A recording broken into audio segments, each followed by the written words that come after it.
इस वक्त एक और बड़ी खबर आपको बता दें, बिहार में एसआईआर के बाद फाइनल वोटर लिस्ट जारी कर दी गई है। बिहार में वोटर लिस्ट जारी कर दी गई है। इस वक्त की बड़ी और अहम खबर आपको बता रहे हैं। इससे पहले एसआईआर की प्रक्रिया पूरी की गई थी और इसके बाद अब ये बड़ी जानकारी सामने आ रही है। बिहार में वोटरों की लिस्ट जारी कर दी गई है। चुनाव आयोग की तरफ से ये फाइनल वोटर लिस्ट जारी की गई है। इस वक्त की बड़ी और अहम खबर, आने वाले समय में बिहार में विधानसभा चुनाव और ऐसे में बिहार में वोटर लिस्ट जारी कर दी गई है चुनाव आयोग की तरफ से। नीतीश चंद इसी खबर पर ज्यादा जानकारी के साथ जुड़ गए हैं। नीतीश, इस वक्त की बड़ी जानकारी सामने आ रही है, बिहार में वोटर लिस्ट चुनाव आयोग की तरफ से जारी कर दी गई है। जी हाँ, बिल्कुल इसी बात का इंतजार था सबों को कि आखिर ये लिस्ट जो है वो कब आएगी, और थोड़ी देर पहले ही ये लिस्ट जो है वो जारी कर दी गई है।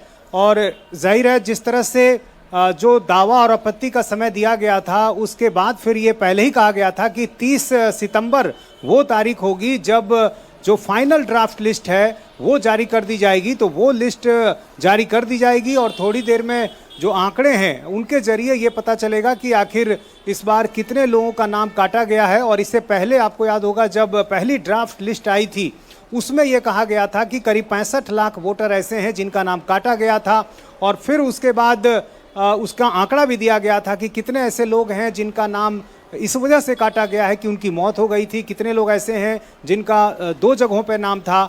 तो इस तरह के आंकड़े पहले आए थे, लेकिन उसके बाद फिर जब दावा और आपत्ति के लिए करीब 1 महीने का समय दिया गया, उसके बाद ही 30 सितंबर की वो तारीख थी जिस दिन अंतिम रूप से मतदाता सूची का प्रकाशन होना था। चूंकि अब चुनाव बेहद करीब हैं, तो ऐसे में अब चुनाव की तारीख के ऐलान के पहले वो आखिरी मतदाता लिस्ट जो है, जो अंतिम मतदाता सूची है, वो अब सामने आ गई है। अब इसमें देखना यह है कि अंतिम रूप से अब कितने ऐसे मतदाता हैं जिनका नाम कटा है। चूंकि पहली जो लिस्ट थी एसआईआर के पहले, उसमें 7 करोड़ 89 लाख मतदाता बिहार में थे, और जो पहली ड्राफ्ट लिस्ट आई थी उसमें यह कहा गया था कि 65 लाख वोटरों के नाम काटे जाने के बाद 7 करोड़ 24 लाख मतदाता उसमें थे। और उसके बाद फिर नए मतदाता जो इस साल जोड़ना चाह रहे थे, जिनकी आयु 18 साल हो गई थी या और दूसरी वजहों से जो छूटे हुए थे, ऐसे लोगों से भी आवेदन मांगा गया था। और ऐसे करीब 16,95,000 ऐसे मतदाता थे जो जिन्होंने फॉर्म 6 भरा था अपना नाम जुड़वाने के लिए। और इसके अलावा लगातार इलेक्शन कमीशन की तरफ से जो प्रक्रिया है वो चल रही थी, और ये देखा जा रहा था कि कई लोग जो डॉक्यूमेंट्स जिन्होंने नहीं सबमिट किया था उनको नोटिस दिया गया, और ऐसे करीब 3 लाख लोग थे जिनको नोटिस दिया गया था। अब देखना यह है कि ऐसे कितने लोगों ने डॉक्यूमेंट सबमिट किया है, तो आखिर नतीजा अंतिम रूप से किस तरह से सामने आता है ये देखना दिलचस्प होगा। क्योंकि एसआईआर को लेकर बिहार में जिस तरह से राजनीति हुई, आपको मालूम है राहुल गांधी ने इसको लेकर यात्रा तक निकाल दी और 16 दिनों तक वो बिहार के अलग अलग जिलों में घूमते रहे। वोट चोरी का मुद्दा उन्होंने बनाया। हालांकि पिछले कई दिनों से ये मुद्दा बिल्कुल ठंडा सा पड़ गया है, और तेजस्वी यादव ने जो नई यात्रा की उसका नाम उन्होंने बिहार अधिकार यात्रा रख दिया। और मेरे इंटरव्यू में उन्होंने कहा भी था कि चूंकि आधार की जो मांग उनकी थी वो मांग मान ली गई है, इसलिए अब ये मुद्दा वो छोड़ रहे हैं। लेकिन उनका ये भी कहना था कि जो अंतिम सूची आएगी उसमें क्या कुछ होता है उसको देखना होगा। तो जाहिर अब सबकी नज़र इस बात पर होगी कि ये जो आखिरी मतदाता सूची जो आई है, जो फाइनल लिस्ट आई है, उसमें आंकड़े क्या कुछ कहते हैं, और उन आंकड़ों का विश्लेषण राजनीतिक दल करेंगे, और उसके आधार पर फिर जाहिर है राजनीतिक दलों की प्रतिक्रिया भी सामने आएगी।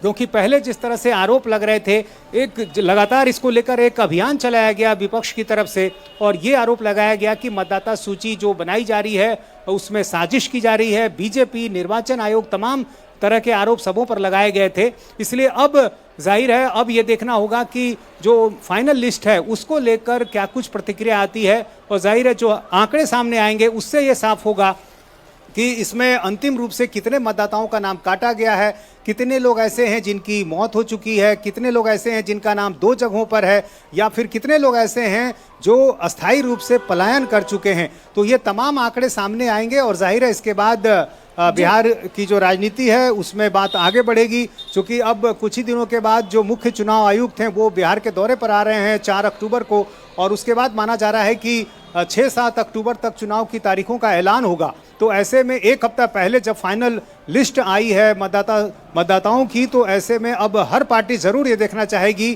कि वोटर लिस्ट में कितने लोगों का नाम कटा है, क्या गलत तरीके से कटा है या जो लोगों का नाम कटा है वो सही तरीके से है। तो ये सारी चीज़ें जाहिर है अब सामने आएगी। और चूंकि इस पूरे मामले पर सुप्रीम कोर्ट में भी चर्चा हुई है और सुप्रीम कोर्ट ने भी कहा था कि यदि इस मामले में गड़बड़ी साबित हुई तो वो पूरी लिस्ट को रद्द कर देंगे। तो काफ़ी इसकी चर्चा रही है और हर किसी की नज़र है।